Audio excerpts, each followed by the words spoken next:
Hi, everybody. I got to figure out the right distance at which to keep this from my mouth. Welcome to the Providence College Humanities Forum. You made it. Congratulations. It's great to see you all here. You didn't come here to see me. I'm going to tell you, though, what it is you're here for. I'm going to introduce our speaker. I'm going to tell you what we're doing for the next 75 minutes. And then I'm going to turn the microphone over to the person you're waiting to hear from for real. All right, so the forum is an initiative of the Humanities program.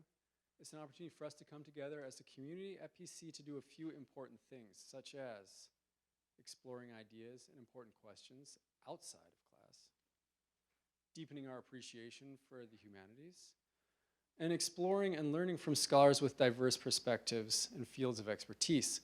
So we get to discover new ideas, we get to think more deeply about the major issues in our world, society, and our faith. And these are all very good things to do. You know, if you're a professor, it's probably part of the reason why you got into the business in the first place. If you're a student, if you don't appreciate it now, what you're going to realize 5, 10, 20 years down the road is that it gets harder and harder to take time out to just explore ideas from here on out. And so you'll be thankful to your past self for having been here today. This semester we've got people speaking on everything from Greek theater, ancient Greek theater that is, to the US Constitution, to ethics and medicine in the 21st century. I'll be emailing you about them. I hope you can attend regularly. So for those of you who haven't been here before, this is the order of operations. So first of all, our speaker will speak for about 35, 45 minutes. Then we'll have a Q&A, and tradition dictates that a student has to ask the first question in the Q&A. So be on your toes.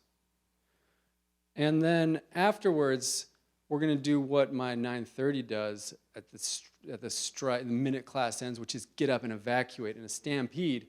Not because we want to get out in a hurry, but because there's a reception right down the hall in the Fiandella Great Room. So strike while the iron's hot. Okay, that throat clearing aside, today it's our great pleasure and honor to welcome Zena Hitz, who will be speaking to us about her recent and highly acclaimed book, Lost in Thought, The Pleasures of an Intellectual Life. Dr. Hitz is a tutor at St. John's College, and you should know that at St. John's, tutor, it really means professor or seminar leader. She's not meeting you in the library to work on your biology homework. She also went to St. John's as an undergrad before getting a master's in philosophy from Cambridge University in England and then a PhD from Princeton. And normally, with those credentials, I would start to rattle off, professorships and fellowships and so on and so forth. But part of what makes Dr. Hitz unique and part of what informs the talk that she's going to give today is how and why she turned her back on some of that academic prestige to find her vocation teaching and exploring great books in small communities, in prisons, in articles and books for general audiences, where she writes on topics such as freedom, education, happiness, faith, hope, and love. She's the founder of the Catherine Project, which takes the seminar experience of reading and discussing great books and offers them to people from all walks of life for free. And I'll close by offering two final sort of curiosities that I discovered about Dr. Hitz before handing over the microphone. First of all, she's on Twitter, and she's a frequent interlocutor of the great MC Hammer, who did his work such as Too Legit to Quit certainly informed my childhood. I don't know if it's informed yours. But there's also an extensive Wikipedia entry on Dr. Hitz in Dutch. With that, please give a warm welcome to Zena Hitz.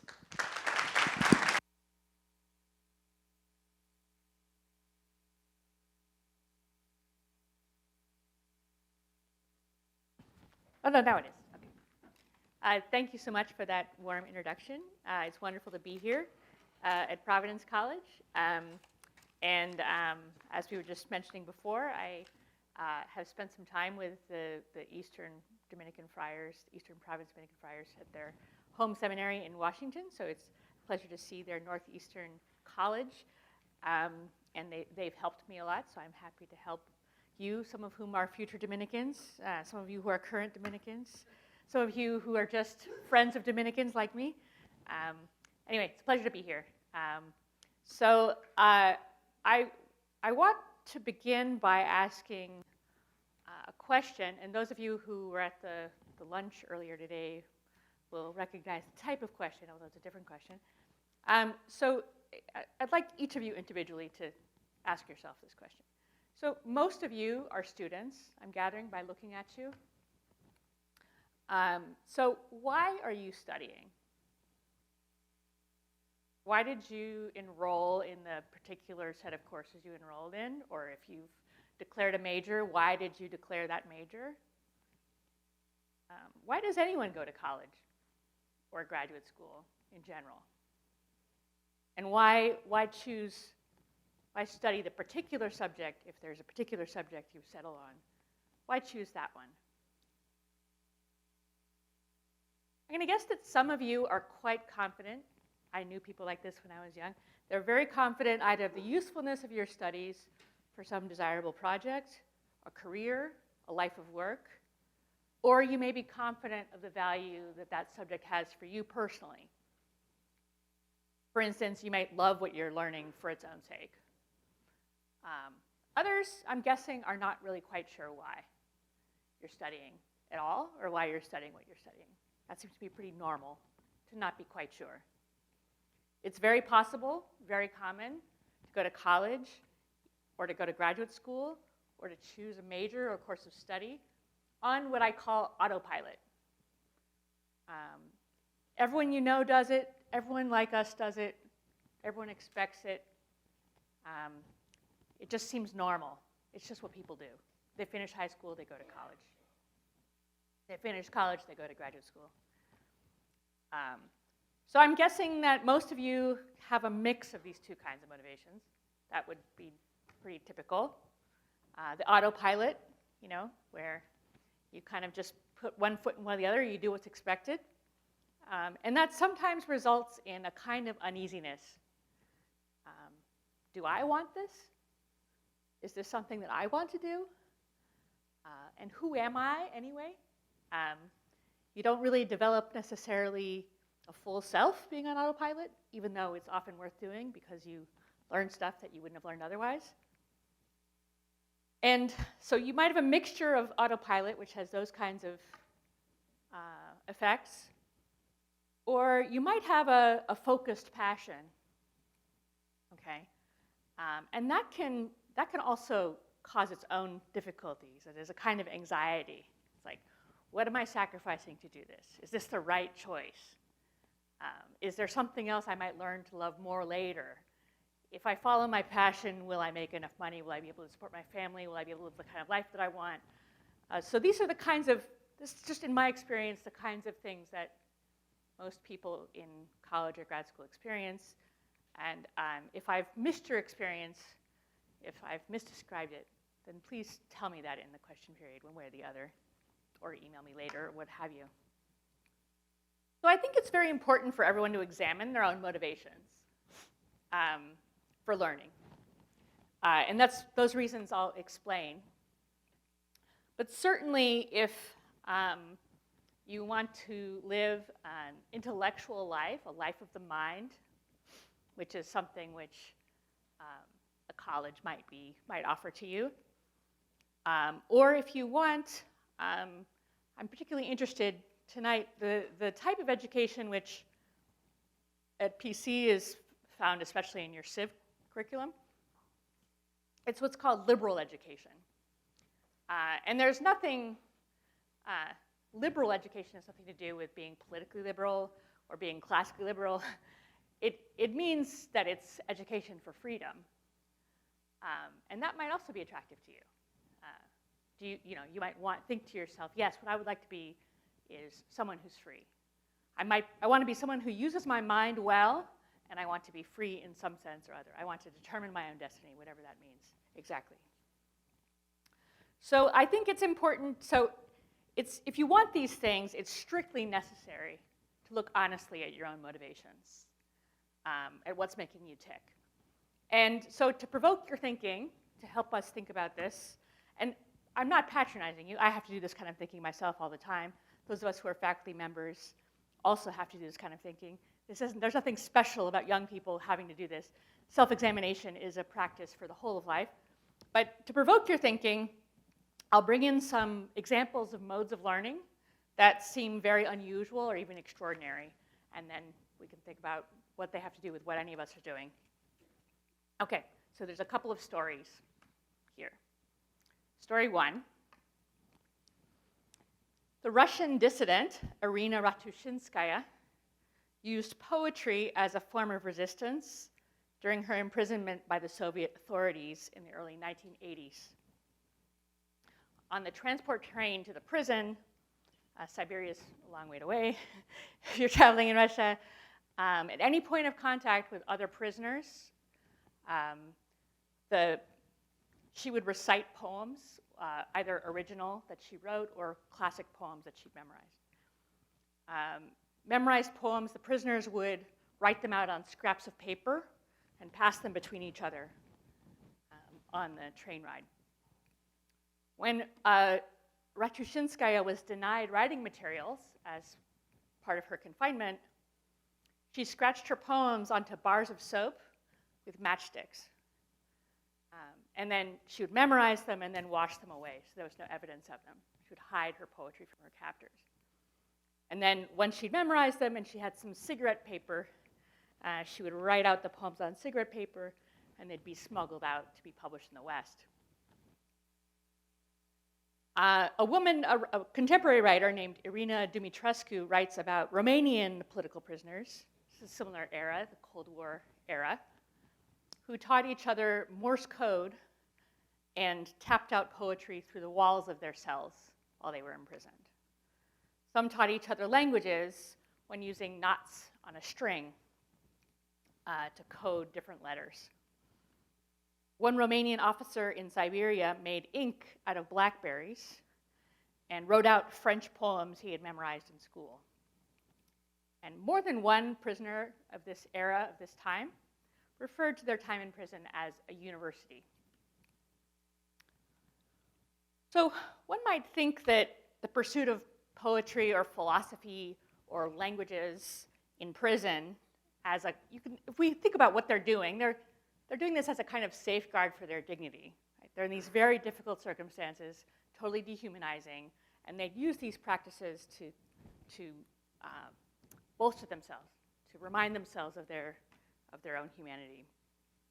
But you might think that that's a really special kind of life of the mind, a really special kind of intellectual life. Something that's really happens only in very, very unusual circumstances. But there's actually a ton of parallel examples. So it's not as rare as we think it might be. André Weil, who was a mathematician, brother of the philosopher Simone Weil, was imprisoned in France by the Vichy government, the Nazi sympathetic government, because he refused to serve in the army. And he, while in prison, undertook a major mathematical proof. It's called the Riemann hypothesis for curves under finite fields. And he joked, writing to his relatives, that only in prison could he have done work of this quality and kind. The African-American activist Malcolm X, this is moving into 20th century, starting in between the wars, between World War I and World War II. Malcolm X entered prison as a man named Malcolm Little. He was a defiant hedonist, addicted to drugs, and practiced petty crime out of a mixture of defiance and distraction. His father had been murdered by white men when he was a child, and his family had been broken up subsequently by the local welfare office.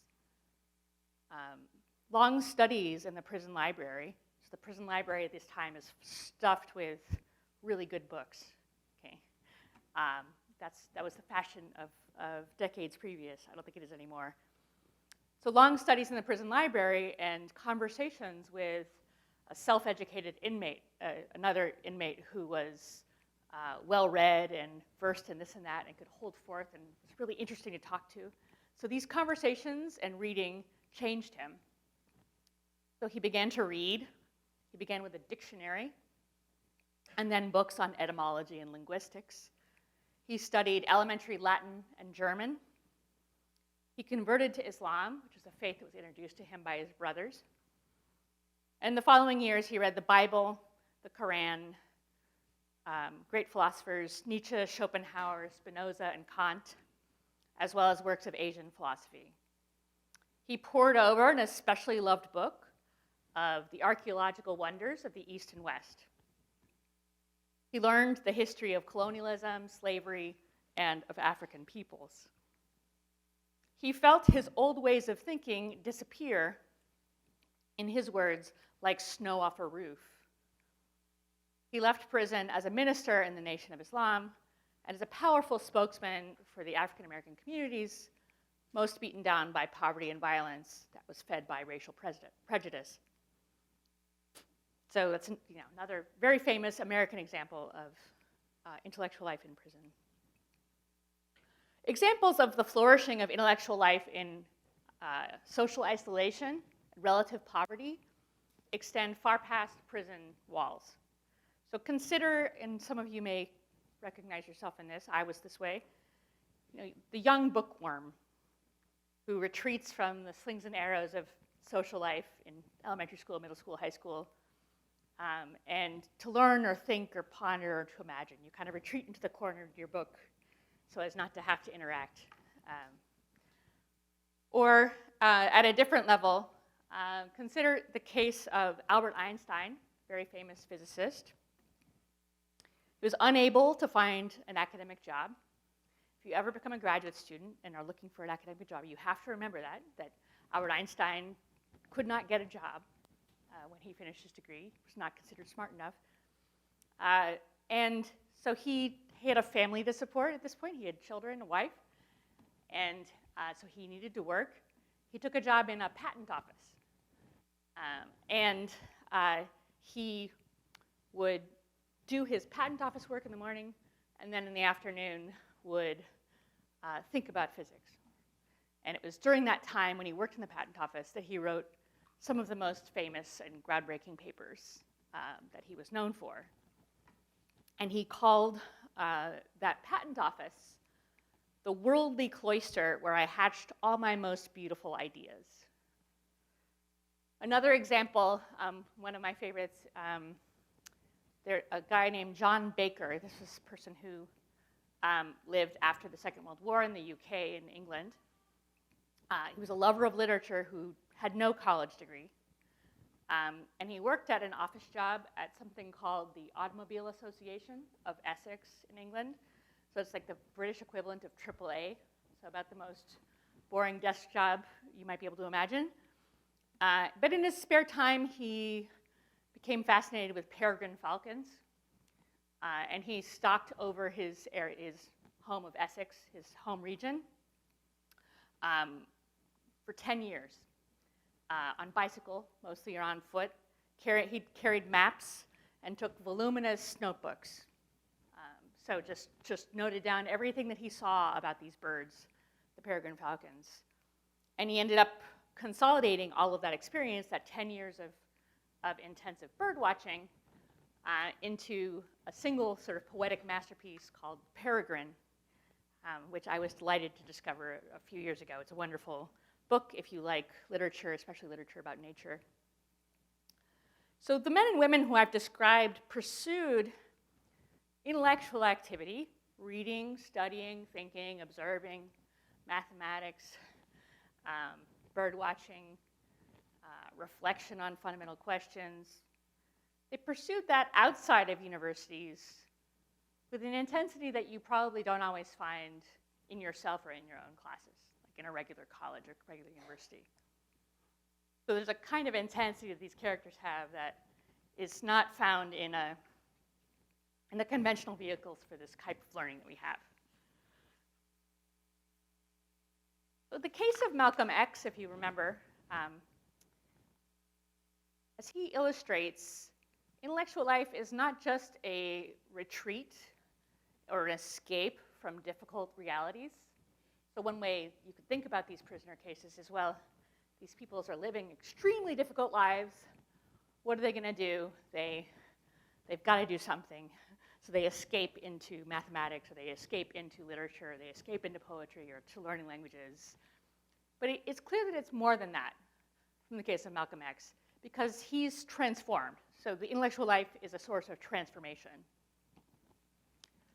And I think it's also worth bringing in a book some of you may have read or be reading for class, Augustine's Confessions, one of my favorites. So Augustine, if you think about the Confessions pretty early on, he has the perfect life. He has a promising career. He's about to make it big as a rhetoric teacher in Rome. He has a loving concubine. You know, he's been with the same woman for a long time. They live together. They have a child. You know, he's not sure what he thinks about that, so he has the prospect of a wealthy wife that will help to advance him even further in his career. He belongs to this cult, right? The Manichaeans, this who believe in the two basic forces of the world being good and evil. So the nice thing about belonging to a cult, not that I recommend it, I don't, but it has advantages because he has this cosmic worldview that absolves him of any responsibility for his life.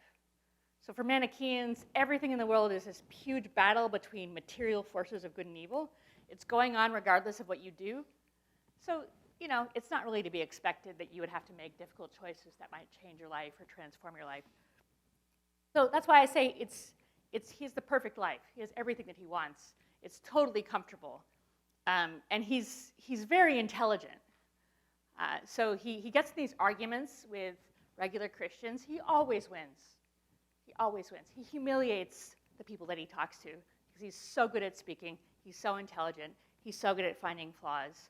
So he's a kind of a perfect, looks like from one perspective, like he's living the perfect life. He's living the dream. And he starts reading philosophy, and the whole thing starts to come into pieces. So he realizes that there are problems with the Manichaean worldview. There are conflicts between things that astronomers have noticed and things that are in the Manichaeans. He starts to realize that it might be something in this idea that there's more to just the material world. There's something beyond it. And so these chinks open up in his armor, and in the end, the whole thing gives way, right? And he has this beautiful conversion moment, and you know, sort of gives over his life, dedicates himself to being a philosopher, then a bishop, man of the church. And he gives up sex, he gives up his prestigious career, he gives up everything else that he cares about, and he lives this life of philosophy in pursuit of wisdom. So that's to say that the love of wisdom for Augustine starts out as this little thing, this little seed in the midst of this kind of big, beautiful, compromised life. And it bores holes in it to the point where suddenly it becomes all that matters to him. And he loses everything in one way, in another way he gains everything. He gains what he cared about most, which is the life of wisdom. So the Christian parallel, apart from Augustine, to the studious prisoners who I mentioned, the people who study in prison, it takes its most famous form, and this is the first time this has happened. I've talked about this in a number of places. It's the first time that on the walls there's been an illustration. So look over here, okay. This painting is, it's Fra Angelico, I think, and it's the Annunciation. And you can see, okay, on the left-hand side, there's a parallel story of Adam and Eve leaving the garden. But the main part of the action is an angel coming to talk to Mary, the Holy Spirit descending on her through a beam of light. If you look closely, there may be something in the beam, depends on the painting. Sometimes there's like a little tiny baby holding a crucifix. It's really fascinating. Anyway, but there's one other thing that's in this picture. Look on Mary's lap. She's reading. If you look, go to an art museum or Google Annunciation painting and go through Google Images, and you'll see that there's literally dozens, maybe hundreds of paintings of this scene, and she always has a book, sometimes a lot of books. This is a little tiny book. It could pass for like a little prayer book. Sometimes she's in a study like piled with books.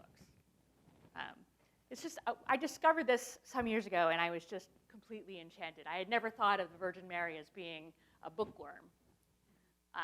But that's how she's portrayed in this late medieval and Renaissance art.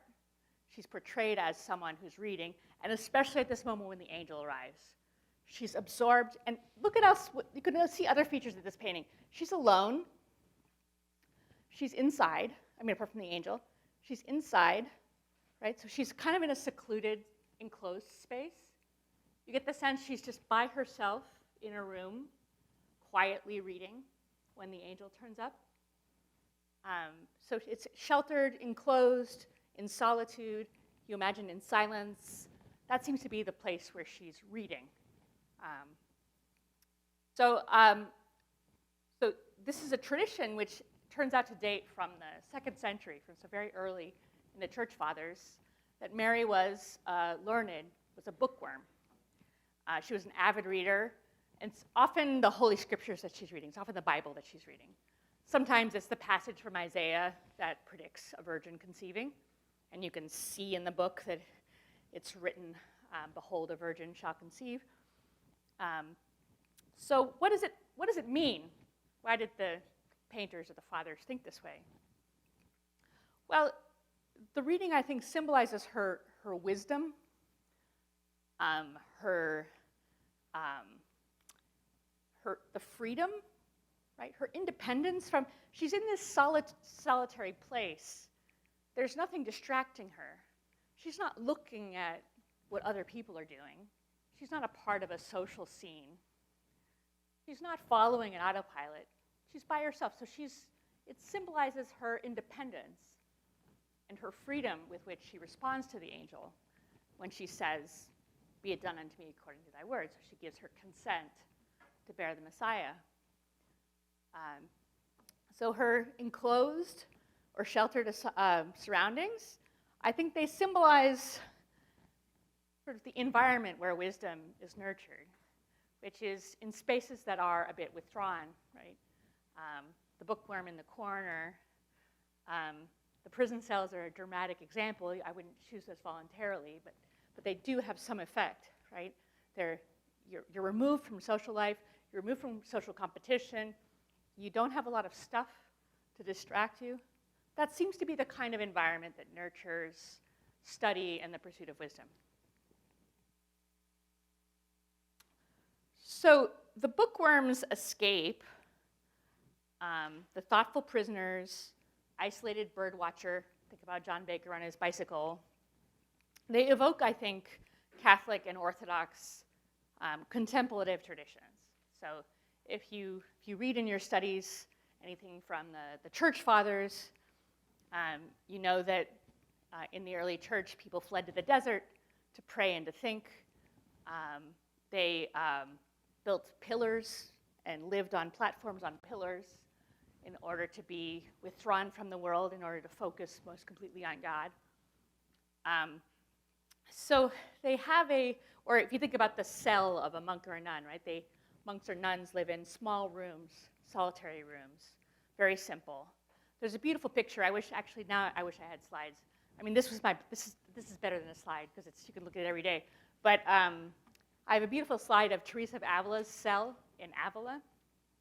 It's so simple, white plaster walls, simple twin bed, a cross on the walls, nothing fancy. There's no if I start talking about stuff to play video games with, I'm just going to date myself. So I'm not going to try to talk about like an Xbox, whatever. I'll just sound like an old person, which I am. But there's no video game equipment. There's no screens. There's no phones. There's no TV. There's not even a lot of books in Teresa of Avila's cell. It's very simple, empty, silent. So now there's a way in which this environment is one which is deprived. Okay, it's what we call in the Christian tradition ascetic. It's sacrificed. Okay, you sacrifice distraction, you sacrifice some comfort, you sacrifice some luxury in order to create space for something else.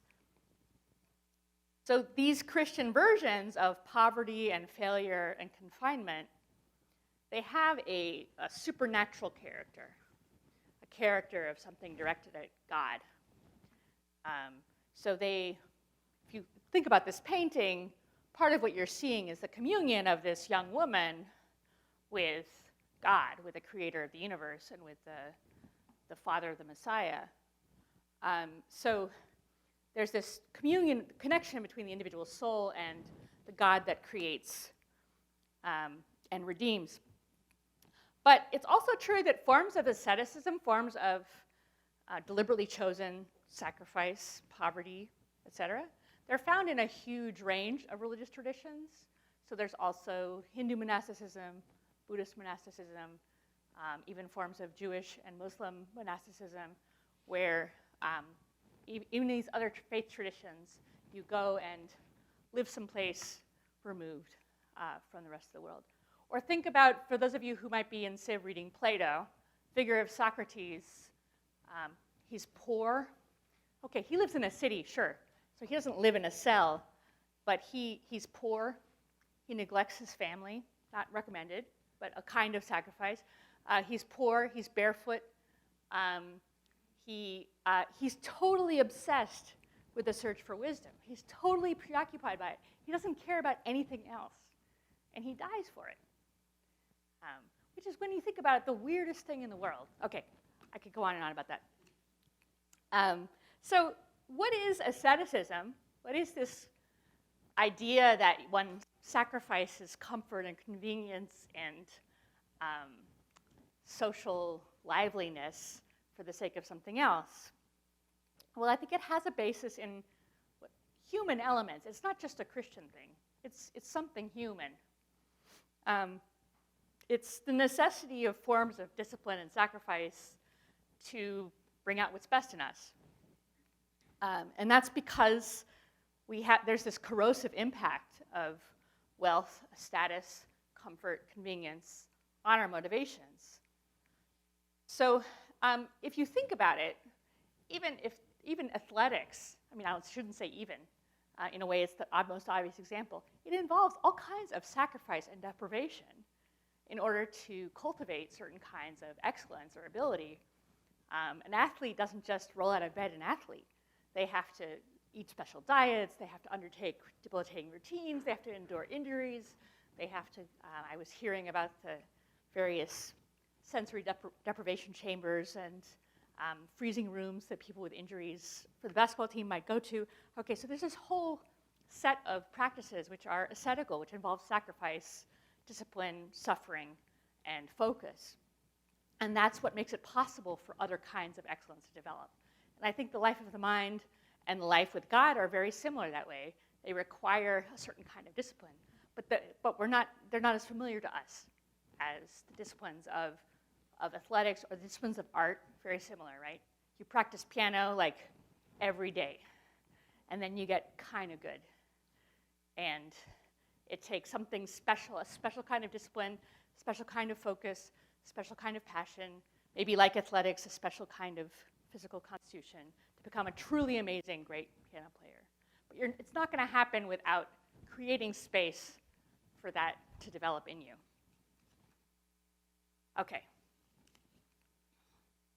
So asceticism is just the forms of discipline and sacrifice that cultivate what's best in us. Very general way. And I don't just mean what's best in us, should be clear by now, I don't just mean intellectual excellence, like being good at math, being good at philosophy, being good at reading, being good at physics, writing great history papers. I mean the ability that we see in our earlier characters to recover one's dignity, one's sense of oneself in the face of the diminishments of ordinary life. And allows you to form connections or community on the basis of that dignity. So if you think about Malcolm X in his prison, he forms a friendship with this autodidact guy, the guy that taught himself everything, who's really interesting. They form a friendship that's different from friendships that you might have had on the outside, because it's on the basis of jointly recovering one's dignity, one's humanity, one's sense of who one is, in light of conditions which are deliberately dehumanizing, oppressive, belittling, and so on. And I think we all find ourselves one way or the other in circumstances like that. Social life, in many ways, competitive life, has winners and losers, and we find ourselves diminished. We need something in which to put our dignity, our security, our sense of who we are.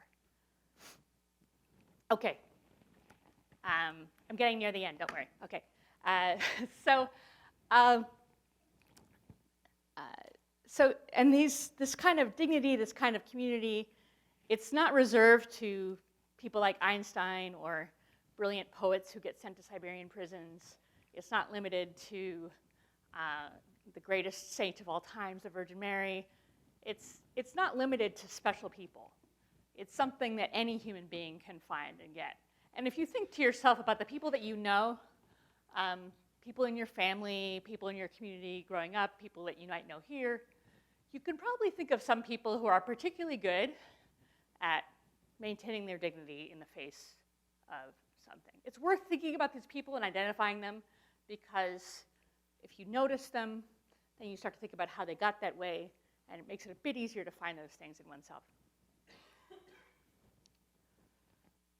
Okay, let me take a drink of water and pause for a second. Give your ears a break. So I've described some people who live an intellectual life, a life of the mind. It's a life in which the love of learning, the love of poetry, the love of birds, the love of physics, whatever it is exercised for its own sake. And it's called, that kind of love of learning and its exercise is what's called, in this old-fashioned sense, liberal learning or liberal education. It includes, not exclusively, what we call the humanities. This is the humanities forum we're part of now. The study of human beings in literature, philosophy, political theory, history. But mathematics and science, I think should be obvious, can also be pursued for their own sake. And so my interest is more broad than just the humanities. So what makes the love of learning for its own sake different from the love of sports for its own sake, or the love of walking in the woods for its own sake, love of fly fishing for its own sake, making model ships out of toothpicks for its own sake? There's a museum down in Baltimore with art that was made by people who had certain kinds of mental challenges. And this person made an entire, like a huge replica of a famous historical ship, the Lusitania, out of toothpicks. It's absolutely astonishing. You have to go see it sometime. If you're ever in Baltimore, you should go look at it. Okay, so what makes the life of learning for its own sake different from doing these other kinds of things for their own sake? So like I said earlier, liberal learning, liberal education has nothing to do with liberalism, nothing to do with politics necessarily, definitely nothing to do with Democrats versus Republicans or free markets versus state-controlled economics or anything like that. It's a kind of learning that liberates, that cultivates a free person. So in what sense do the human beings that I've described display freedom? Most of them are prisoners, so that's kind of weird to think of them as displaying freedom. They all have highly restricted choices, including our beautiful friend over here on the wall, quite restricted set of choices. So it's a strange kind of freedom that a prisoner can keep, or even a prisoner might have special access to. So what kind of thing is counting as unfreedom? What kind of slavery are we thinking about if we think of these people as free? So let's go back to thinking about what I asked you about at the beginning of the talk about why we might study in our everyday college culture. And I teach at a college, it's in many ways the same way. So think about this force called autopilot. You go to college, you go to grad school, you do this stuff because everyone you know is doing it. It's just what's expected. You just do, you put one foot in front of the other, you do what you're told, you do what's expected. You choose from the options that are on the menu, so to speak. You don't do anything crazy. You belong to a social group, a social class, and you do what they do. And that's not a bad thing in itself. That's the way human beings work. But it has to be looked at with some care. It has to be noticed, I think, because it can diminish the whole of one's life if that's all that we do, is go on autopilot.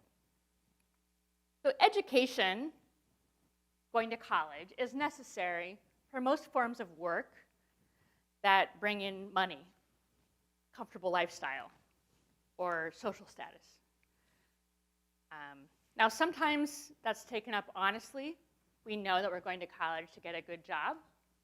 And sometimes it hides behind other kinds of ways of thinking about oneself.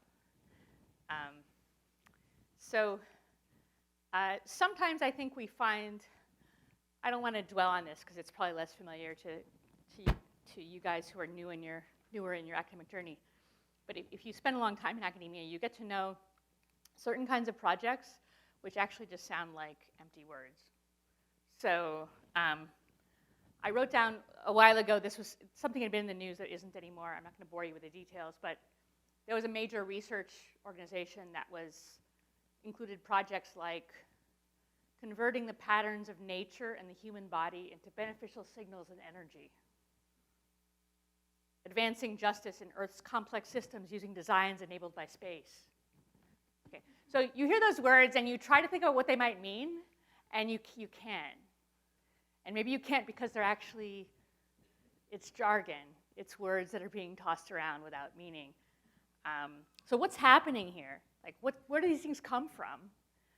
And it's some kind of slurry, some kind of mix of like money and prestige and stuff that people like to hear. It's the language of the media splash or like the public relations coup. It sounds good to wealthy people or to powerful people, and so it exists. And so more common in terms of the way that the autopilot can go wrong is the growth of, there's a sociologist named David Graeber, published a book a few years ago. And this is a family college, so Catholic college, so the BS jobs. And this guy Graeber wrote a short internet essay about BS jobs and then got hundreds of letters from all over the world that gave him like amazing examples. So the book is kind of worth looking at just to look at what these real people did for money.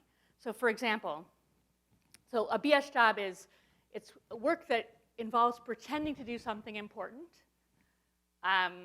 where in fact there's no tangible good that's produced. You actually have no idea what the meaning of this work is, even though you're highly paid and even though it has a good job title.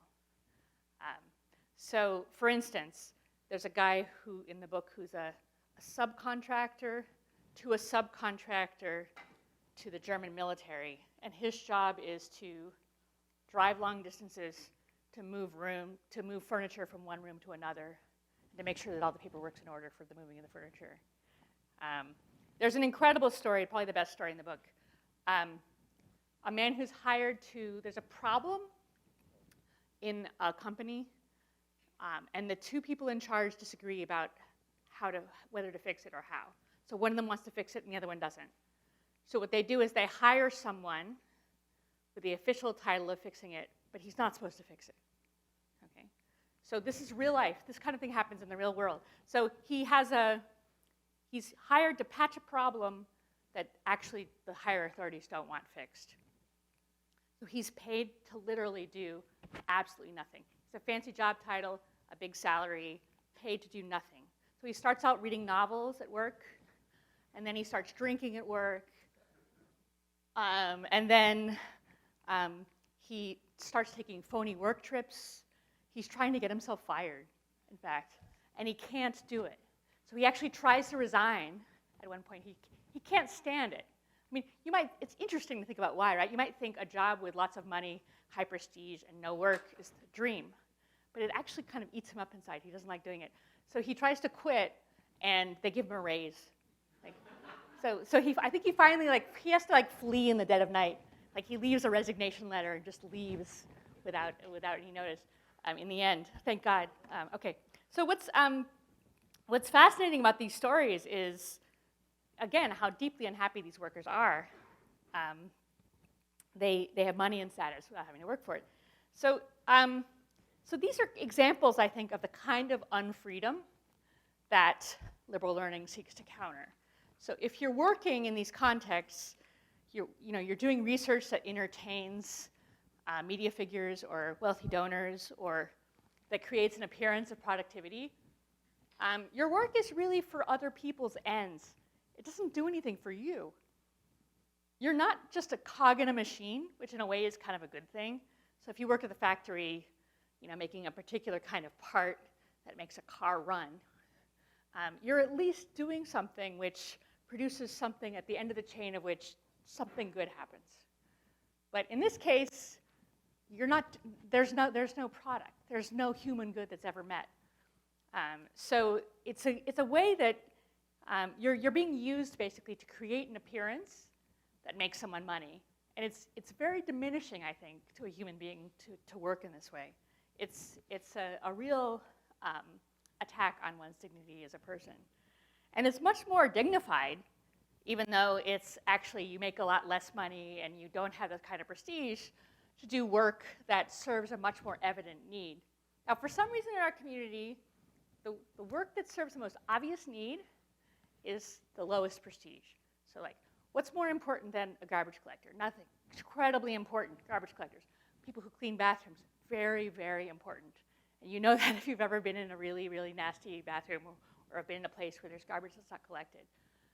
What would we do without home health aides? They're very, very important if you know an aging person. So the greater the human need, the more important it is. For some reason, it's lower ranked in our community. But I think in some ways you're better off in terms of your dignity in working in these kinds of environments. And despite how important this kind of work is, even this kind of task isn't really sufficient for a full human life. Okay, you're serving your community, you're helping your neighbor, you're helping things run, but you run the risk of not being a full member of your community. So you're someone who's kind of down the totem pole, and that's especially true in communities where there's a lot of social inequality. So think about the home health aide who can't afford health care. Okay? That's someone who's doing work that helps others to which he or she has no benefit. They're not full members of the community. Okay. So the truth is that we are exposed to different professions and professional training without reference to the ultimate good that they serve. Am I building an apartment complex for people to live in? Or am I building an investment complex that's going to make investors money? But it's going to be left as, it's going to make someone some money, but it's going to be left as an empty eyesore once the money has been made. One form of building serves the common good, the other doesn't. Is the healthcare I'm learning practiced on healing the sick, improving the lives of others, providing comfort to the elderly, or is it a form of cosmetics or eugenics for the rich to distinguish themselves? This is the kinds of ways that the life that you end up leading, the life that you're preparing for as a college student, have a real impact on your eventual dignity, your sense of being a human person. So I really am almost done. This is the last page of the talk. So I'm going to pull things back together.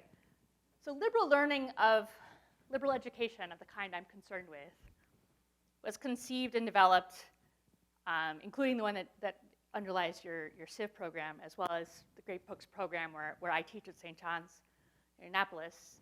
It was developed in the late 19th and early 20th centuries.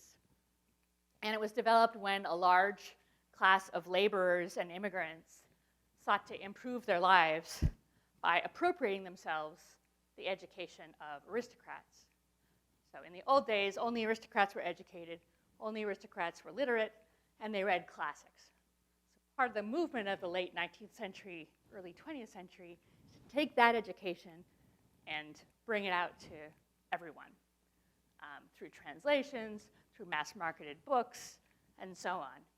And the Great Books programs came from the self-organizing of working people through labor unions, et cetera, and people who wanted to educate themselves to better their lives and to bring their lives out of the kind of diminishments of factory labor, other kinds of lower class, working class labor, where all you're doing is working. You're doing something good for the community, but you're treated very badly. You're paid very poorly, and your body is not respected as something whose health and well-being matters. Okay, so these people, laborers and immigrants, they sought to improve their lives by appropriating the learning of the aristocrats through great books and classics. And they're aided by the mass market paperback printing technology and a vast industry of translating classics into English. So that meant that books that were reserved for centuries for only a few people suddenly become accessible to anyone who could read. So working men and women in the UK and the US, these are the places that have been best documented that I know about, they formed clubs and groups, formal and informal, to read, to educate themselves, and to think about fundamental questions of human life. They sought citizenship, political rights, as well as economic freedom, but they also sought learning for its own sake. They sought thinking and reflection to escape from the diminishments of factory work and other kinds of servile labor. So liberal learning relies on the principle that I am most free when I exist in some way for my own sake. My humanity is respected. I am most free when I choose the ends for which I work. I choose to produce a good for my community. I'm not just following a trail of breadcrumbs to a destiny that I don't know. I've thought about the end that I'm acting for, and I choose it. That is the freedom, I think, or some piece of it, that liberal education seeks to cultivate. So I just want to end with a question, and then I'll open it up to you guys. I'm sure you guys have questions. Why is it this type of freedom, the freedom to live life for one's own sake, to pursue a meaningful life, to consider the value of one's own ends, why is it something difficult? Why does it require something ascetical? Why does it require sacrifice, solitude, focus, discipline? Why is it rare, such that one achieves it, maybe you get it only when you're sent to prison or after a catastrophic failure to get a job? Why does failure and suffering seem to generate it? And I'll just make a suggestion that I think instrumental tasks, autopilot tasks, they have a kind of enchanting effect. They can be exercised with a certain amount of ingenuity and energy. They seem valuable in themselves in the moment sometimes. And if they're lavished with money and prestige, they're even harder to see as what they are. So we can convince ourselves that they're the best thing that there is. I think the basic danger that faces not just young people but also older people is we can use ourselves as vehicles of wealth and prestige, but we're diminishing the fullness of our human person, and we're also innocently serving the selfish ends of others or the destructive ends of others. And I think that this is the form of unfreedom that a liberal education, the kind of education that you're offered here, is meant to free you from. Okay. Those are my remarks. Thank you so much.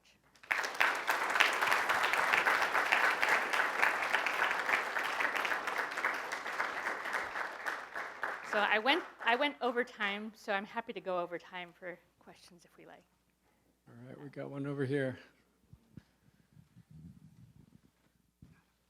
Thank you so much for sharing your talk with us today. I wanted to bring up the first question you asked us again. I myself have struggled with it a lot, and I'm sure a lot of people here have. And I think the problem is that a lot of us just don't really know what it is we want and are probably too anxious to think about it. Often our minds are exactly the places we don't want to be in just because the pressure's on us. And, it seems safe to say that you're suggesting we ought to secure ourselves in the life of the mind to liberate ourselves in community and alone. but I think that can only happen if we want it. So what do we do when we don't know what we love? And what are the first steps to disenchantment? That's a great question. Do you want to just take the rest of it? That's a great question, and I don't know that I have an answer that's going to be satisfying. So one of the reasons why I travel around giving talks is, your teachers are very likely trying to present you with various materials, various readings that are trying to awaken these thoughts in you, these kinds of desires in you. In the end, though, it is a realm of human freedom to some extent. So that's part of it, but it's even more complicated than that, because I think that most of human development, human maturing, it's like the maturing of anything. It's a natural process, and it's not the same for everybody. So if you've spent any time in a garden or growing plants, like that one plant flourishes, another plant takes a longer time to flourish, and you don't know why. You're doing your best. So that's more the perspective of the teacher, because when sometimes I see people really get excited about and really trying to think about what's good, and then there are other people that are just like, when's class over? Come on, give me my B+. And so I don't always know what makes the difference. So there's something that's distinctive in each individual's experience, and there are processes that are going on all the time that are invisible both on the inside and on the outside. And so I don't think there's a clear answer to this question, but I do think that if you are moved to really think about what kinds of goods you want to live for, I think if you talk about that to your friends, or to people that aren't your friends, either way, in whatever way that seems appropriate. I'm not saying you have to get up and give speeches. Just be that person. I think you'll help them. You'll help people that have not yet gotten there. So that's, I think, how most of us develop. We develop through what we see our friends, our family, our people in our community doing. So yeah, and you hope for the best. You're patient. Not a lot more to say about that than that. Sorry, I wish I could. I wish I had a magic trick, but I don't have one. You have a question? Oh, okay. I do. So shy. Okay, please. I was just thinking about what you were saying earlier about with the buildings, one of the you were connecting them about if one's truly good. Yeah. When they're thinking about motives, do motives matter that much if it's still good? If you're okay, I'm still gonna have a building, but also the building, it can be both good and bad. Does that matter that much if it's both good and bad? Okay, that's a great question. I'll spell it out. I think I'll spell it out, and then you can tell me if I've gotten it wrong. I think I've understood your question. So the way I put it was, so you imagine you're an architect or a carpenter, a contractor, and there's a building that you're building for someone to live in, or some people to live in. And there's a building that you're building as a kind of real estate speculative scheme where they get a bunch of investment money, they try to get the investment money out with a profit before the whole thing collapses. You're left with this kind of eyesore that never produces any good for anyone. So that contrast case, the distinction's just in what happens to the buildings and in the way that the people who undertake them are planning and thinking about what they're doing. Now, how do you tell from the outside which is which? Not always easy. And you don't always know. So there's a certain kind of discernment and experience that goes along with trying to figure out what kinds of projects are worthwhile and which aren't, who's serving the public good and who isn't. So that's a kind of an attempt to make a really clear-cut case. There might really be a difference in the types of houses that you build. Now, I think your question is really about what happens when your motives are mixed. So like all I care about is being like the most famous, wealthy architect in the world. I build buildings that people live in, but like I'm only doing it for the power and the fame and the prestige. But what if you love making those amazing buildings and like the beauty of it, and that it's helping? Well, exactly. So, and you could have both, right? So, I think in the end, we have to examine our own motivations. It's very important, especially if we're believers. Like you have to try to do things for the right reasons.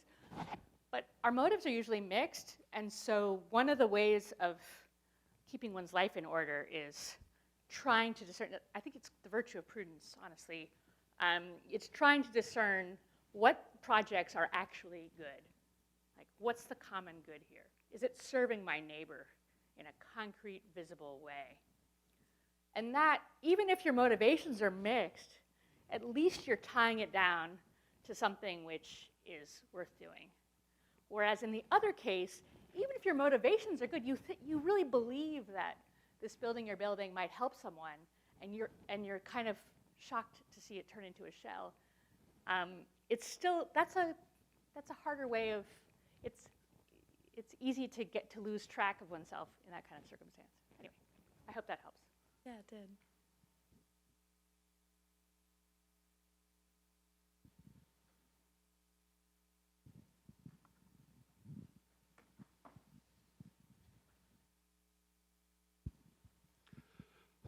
So I have a sort of a thought to throw toward you to see how you might explain ways of harnessing some of these ideas that you have.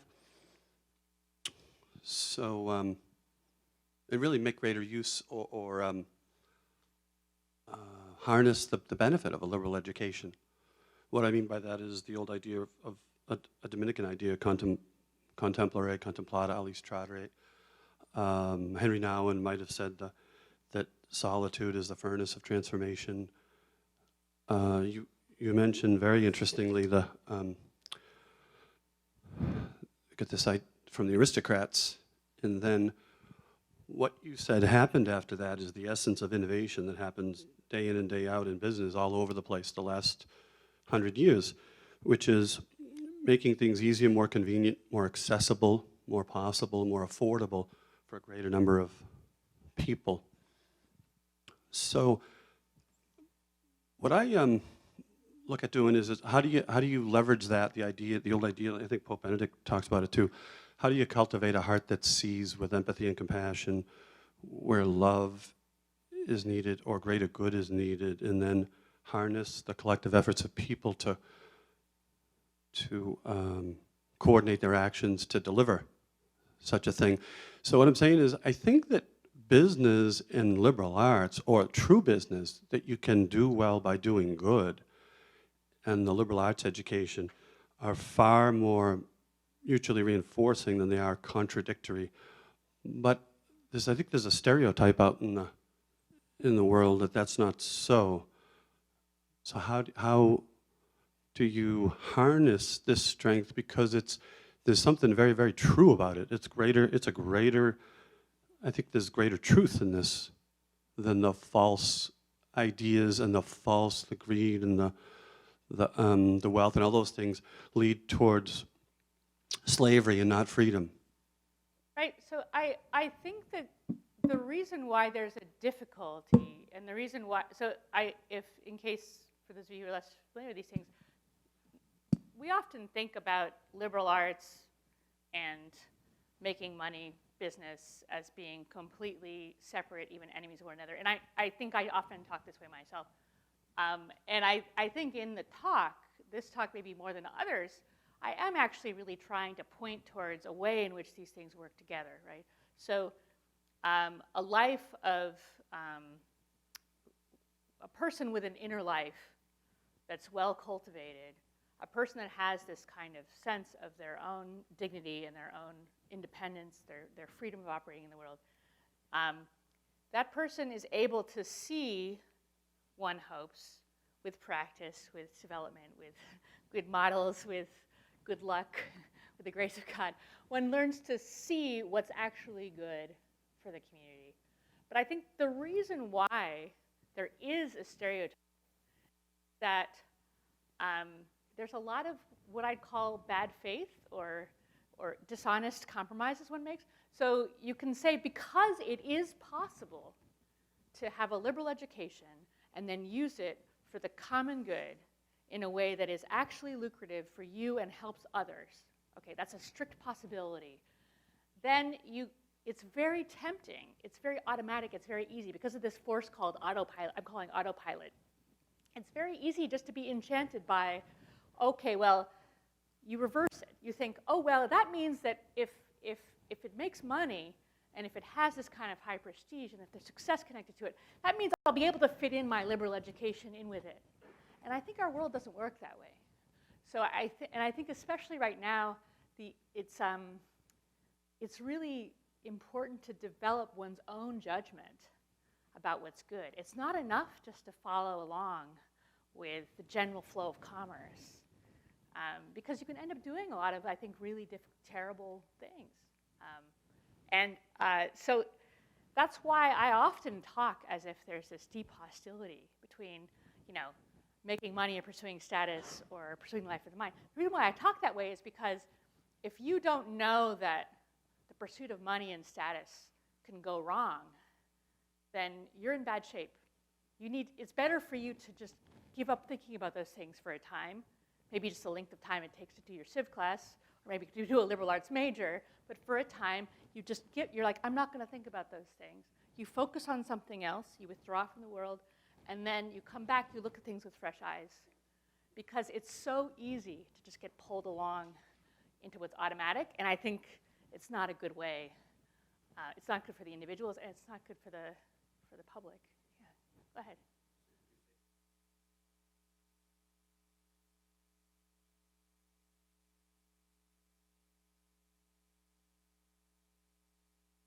Well, I think it's part of human nature. Autopilot is just kind of the way we are.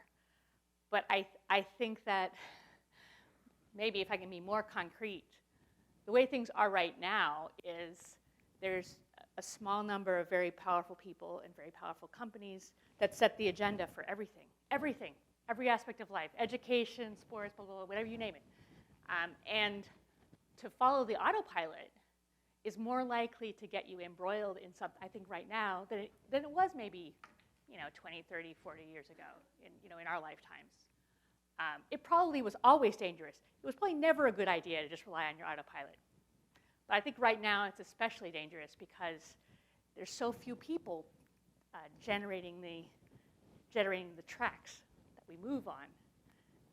And it's not for our interest that they're doing it, it's for their interest. So it's very, very easy to get caught up in practices that are really just for someone else's good and that aren't serving the public good. And I think most of us who are older, now I'm speaking to my fellow older people, it's easy for us who are older to see that institutions that once functioned are not functioning the way they used to. They're not connecting to the human goods in the way they used to. And so that's one of the reasons why I think this topic has a kind of urgency to it, and why, for a time, forget about wealth and status. Not because they're intrinsically evil or because they're going to they're definitely going to mess up your life, but because if you don't set them aside for a time, you'll never see clearly when things can fit together, and you won't be able to see as clearly your own motivations. Yes. Hello, Dr. Hitz. Thank you again for coming. Thanks for being here. I wanted to ask something that's in your book and also in your talk today. You talk a lot about how the love of learning requires a form of asceticism or solitude and self-isolation and separation from the social scene. I would question if that's necessarily exclusive to the love of learning, because in my life, I've had all sorts of conversations with people and close friends that I've discovered things about myself I would have never discovered without that collaboration and that social connection. And in the first question you answered, you also talked about how development of oneself requires that kind of conversation with friends, family, and that's how we develop as human beings. So I would, while reading and while listening to your talk, that point keeps coming up in my head, and I would like to question, is that necessarily the only way of loving learning for its own sake? Right. So to me, it feels very close to the previous question in a certain way. Okay, so the role of solitude is very similar to the role of separation from other concerns, and it's in fact a vehicle for that. So the reason why some kind of social withdrawal is needed 99% of the time is because our social life is naturally competitive. If you think about some people are really lucky. Sometimes I talk to people and they're like, oh yeah, in my middle school, everyone liked each other and helped each other, and we all worked things out. And I'm like, what planet do these people live on? That was not my middle school. It was like every person for themselves. It was a war of all against all. So, so you need to get away from thinking of your social standing, your position relative to other people in the room, whether you're the smartest, whether you're the second smartest, whether you're the third smartest, whether you're like the defiant, cool person who's like, I don't care about intelligence, I'm good at other stuff, So solitude is necessary to build that kind of inner strength. Withdrawal is for the sake of engagement in the way that I'm thinking about it. So in the end, you want to connect with other people. You want to be a part of a community, and you're absolutely right. That's where most learning takes place, is with other people. But you need some kind of withdrawal first. I mean, one analogy here, I'm talking about intellectual life, life of the mind, but there's a pretty clear analogy with spiritual life for those of you who have some experience with that. So you go on a retreat, right? You go and pray for a while in solitude or in silence, or you go to Mass and you focus on the Mass for an hour a week. You're pulling away from other things, not because that's somehow what you should be doing all the time, but because that's the source where you get what you need to function in the rest of your life. So silence, solitude, and withdrawal from wealth prestige, it's part of the same kind of thing. It's a form of discipline, a form of practice that permits you to do better when you return to the world and engage with others and serve your community. But without it, you're really in danger of not seeing yourself clearly. I'll give one example, and then I'll move on to another question. So the first time I went on a silent retreat, I don't know, how many people here have been on like a totally silent retreat? Probably not too many. A few, okay. First time I went on a silent retreat, I thought it was going to be so peaceful. I was like, oh, finally, I'll get away from everything. I'll just go on this silent retreat, and I'll just totally peace out. It'll be amazing. It'll just be me and God. So I go on this silent retreat, and it's absolutely exhausting because all of my anxious thoughts have nothing to exercise themselves on, and I have no way to distract myself. So it's torture, because it turned out all that anxiety and all that busyness was inside my own head. Now, I don't know that until I go to a place where I can't talk for a day or 8 days or whatever it was. So that's the kind of exercise, the kind of self-knowledge that asceticism can get you. It can help you to see what's really going on, who you really are, and to cultivate parts of yourself that you can use in other contexts. Thank you, Dr. Hitz, both for the intellectual life, the book, and which I loved, and for the talk this afternoon. This is a question I'm working now on trying to sort this out for myself, and I'd love to hear your perspective on it. So this is, I guess, the best way I could come up with on the fly to put the question. What's the relationship between liberal education and worship? So just as I've been thinking about these things for myself, I have in mind, I think, kind of like two textual nodes. Like one of them is David Foster Wallace's 2005 address at Kenyon College, where he talks about the default settings. I think that's his version of your autopilot. I probably got it from him, actually. And in that talk, he talks about, he kind of ends with the idea that you have to, he urges the graduating class, choose something to worship. Because if you don't choose it, it'll eat you, he says. He says, I don't care what it is. It can be Jesus, it can be Adonai, it can be Wiccan, Mother, Earth, Witch, Goddess, like whatever it is, but choose it, like whatever it is. And that's kind of one point that I've been thinking about. So the object doesn't seem to matter, like as long as you're aware that there is some kind of relationship. Then the other kind of thing that I've been thinking about along these lines is John Henry Newman's claim that liberal education doesn't have anything to do with making saints. It has to do with cultivating the intellect, right? The liberal education produces a gentleman, or lady, I guess. It doesn't make a saint. That's not the role of it. And I've been trying to kind of coordinate these things, and I would love your perspective. You can abandon the text if you want, but the real question is about worship. That's a wonderful question. I can take a hack at it. I don't know how adequate it will be. Hack so away. I think, so let's start with Newman. I don't think I would put it quite the way that you put it. And I don't know Newman well, so I'm not reporting on Newman, but I'm reporting on your account of it. So I don't think it's true. I don't think it's quite true that liberal education is not making saints. What it is something like a preparation of the natural basis of sanctity. It's a human. I think of liberal education as being a human good. It's not. It's a natural good. It's not essentially supernatural. It happens at the natural level. And I say this in part because I teach at a secular school. I teach people from all walks of life, and there's some kind of liberation that happens to all of them, or to most of them, regardless of where they come from. And that's not to say they all become Christians, they all become Catholics. They don't. Some of them do. It's always nice to see. But I did. That was part of the effect of my liberal education. But it's not, it's like, I think it's pointed in a particular direction. So I also think that maybe Wallace is wrong too. It's, you can't worship anything, okay? Does he mention Mammon, the god of wealth, like the golden calf? He may not, right? And there's a reason why he doesn't, which is because that's the thing that most people worship. So that's the default setting for worship, is the worship of wealth, or the worship of power, the worship of status. So you want to be pointed in a direction.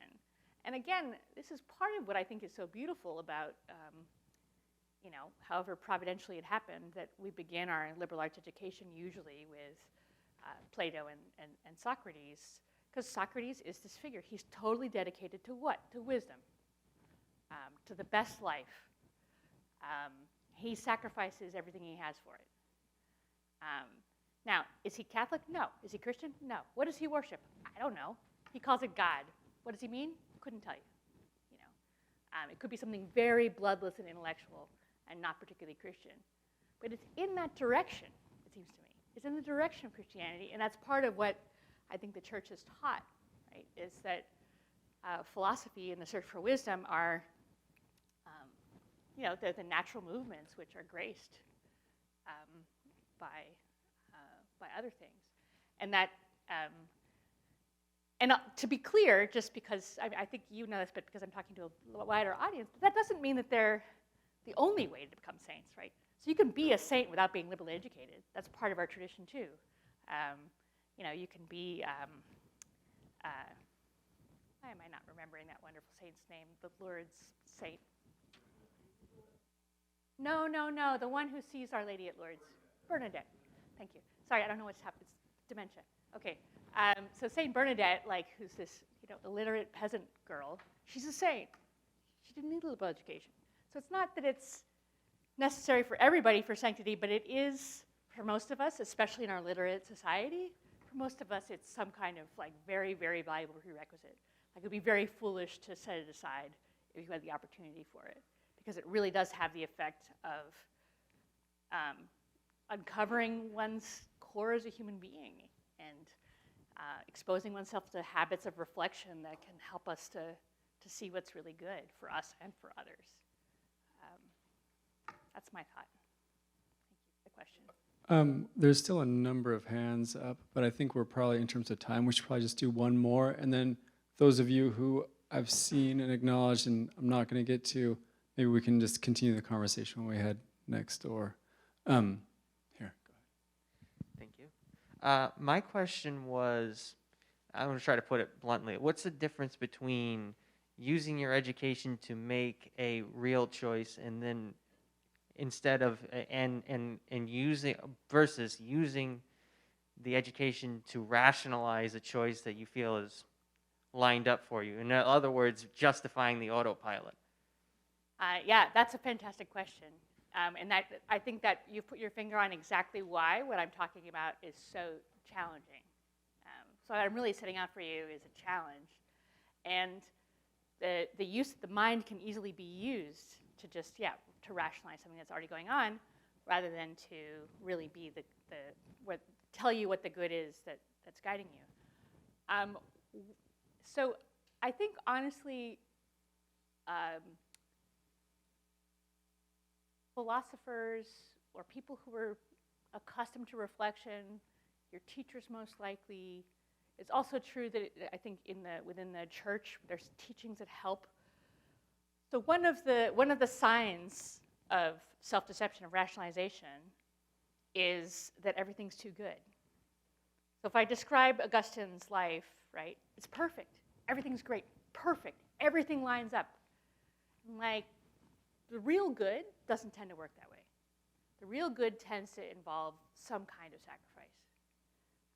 That doesn't mean it's all pain and misery and suffering, and so you should always choose the most miserable, painful, suffering option. No, but it's got to have there's got to be something that you really want that's going to cost you something. And that's part of the structure of it. It's not enough because, of course, I really want to be CEO of this company. It's going to cost me my family, but it's worth it. Okay, no, that can't be right. But it's so you learn certain guidelines, certain moral principles that can't be violated, certain things that can't be done for the sake of something else, and then you look for the thing that seems really good, but that probably is going to cost you something. And those are the kind of the signs. And you talk to people, you talk to your friends, people you trust, and to try to figure out, to discern. This is the whole art of discernment, is figuring out what's rationalizing and what is a real perception of some good that you're pursuing. But it's very challenging. It takes a lot of practice. It takes a lot of humility and a lot of seeking help. But recognizing the problem is crucial, absolutely crucial. Because you can sound very intelligent, very learned, even very holy, and in fact, you're just making up a rationalization for something that's selfish. Thank you. Let's all give a warm round of applause for Professor Hitz.